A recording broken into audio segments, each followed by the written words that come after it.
A thorn in Pakistan-Bangladesh relations. 5 decades after Bangladesh's victory in 1971, an apology from Islamabad for events of the period is overdue. December 16, Bijoy Dibosh, is celebrated in Bangladesh as the day marking the country's formal victory over Pakistan after then Chief of the Armed Forces of Pakistan, General Amir Abdullah Khan Niazi, surrendered with 93,000 forces to joint forces led by the Bangladeshi freedom fighters, popularly known as Mukti Bahini, and the Indian Armed Forces. The systemic ignorance towards and disrespect of the civil and political rights of then East Pakistan's Bengali population by their counterparts in West Pakistan sparked mass protests in March 1971, which ultimately ended in a brutal conflict. Over 3 million Bangladeshis lost their lives and thousands of women were subjected to assault. As Bangladesh commemorates 50 years of its historic victory, it is worth revisiting exactly why Pakistan's leadership has remained hesitant so far to offer a formal apology to those aggrieved and what this means for the future of Bangladesh-Pakistan relations. Broken pledges. The humiliating nature of the defeat left strong feelings within Pakistan's military establishment, reflected in the increase in the country's defense budget, from $635 million to over $1 billion by the end of the 1970s. Despite then Pakistan leader Zulfikar Ali Bhutto being fully aware of the scale of atrocities committed, according to the Hamidur Rahman, former Chief Justice of Pakistan Commission report from July 1972, Pakistan put forth a carefully crafted, forgive and forget narrative during the tripartite agreement in 1974.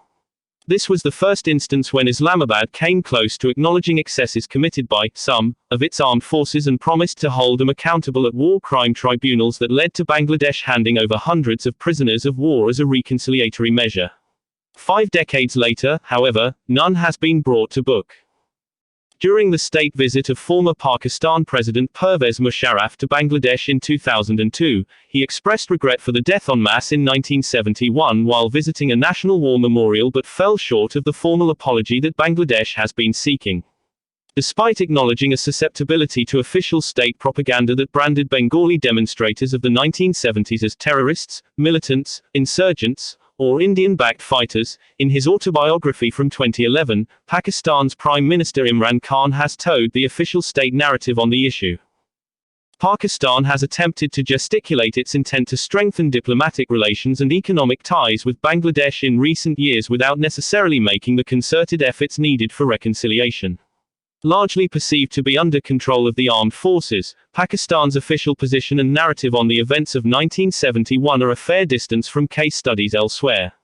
Particularly after Pakistan's Foreign Office dismissed Bangladesh's fresh demands in 2009 for an apology for the atrocities committed in 1971.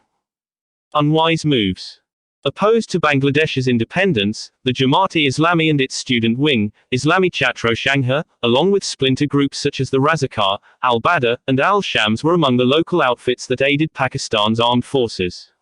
After coming to power in 2009, the current Bangladesh government led by Prime Minister Sheikh Hasina has prosecuted and in some cases executed senior leaders of the Jamaat-e-Islami, which did not go very well with their counterparts in Pakistan's political establishment. In particular, the resolution by Pakistan Parliament led by MP Sher Akbar Khan in 2016 protesting hangings of war criminals of 1971 drew sharp reaction and protest from Bangladesh. In 2015, the University of Dhaka cut off ties with the Pakistani establishment in protest against the cold-blooded assassination of numerous prominent intellectuals, academicians, and thinkers of Bangladesh on December 14, 1971, just few days before the country formally earned victory. In May 2021, 113 years after Germany's colonial government massacred approximately 80,000 Haro and Nama people in Namibia between 1904–08, Foreign Minister Heiko Maas acknowledged it as a genocidal event, seeking forgiveness and offering $1.35 billion to spend on development projects over 30 years. Nazi war criminals accused of participating in the Holocaust continue to stand trial and any attempt of denial is met with punishment. Pakistan's attempts at whitewashing their responsibility for 1971 have been criticized and Prime Minister Hasina has shared with the Pakistani High Commissioner to Bangladesh how it is difficult for Bangladesh to forget about atrocities by Pakistan in the 1971 war. Country comparison. Bangladesh's progress in the last 50 years has been remarkable in key performance indicators such as exports, social progress, and fiscal prudence, all of which eclipse Pakistan's growth during the same period. Bangladesh's GDP growth, for example, stands at 7.9% while Pakistan is at 1.5%.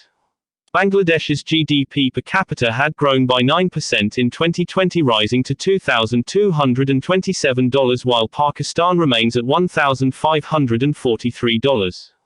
Bangladesh's export volume and foreign exchange reserves are almost twice as that of Pakistan's, as well as its position on the Global Passport Index, microcredit financing, and women's rights.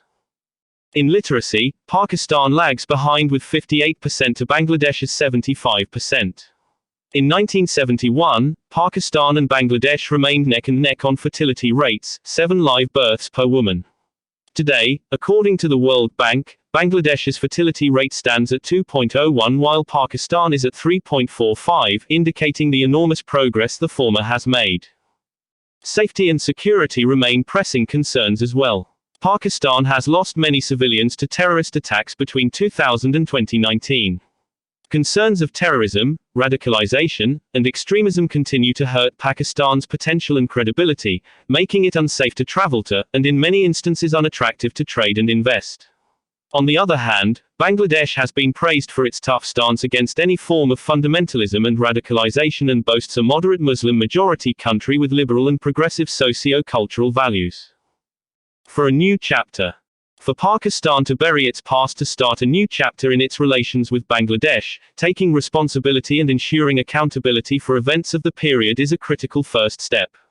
Expressing hope and sincerity for reconciliation and friendship stands hollow without any mention of 1971. Before one can start forgetting, one has to be able to forgive. How can Bangladesh forget when Pakistan has not even offered an apology which could have started the healing process for a country which saw millions die, thousands assaulted, and where there was much shedding of so much blood and tears in the process? This is a much-needed step to heal historical wounds and help both countries forge better diplomatic and economic relations in the coming days for realizing a shared vision for the region's future.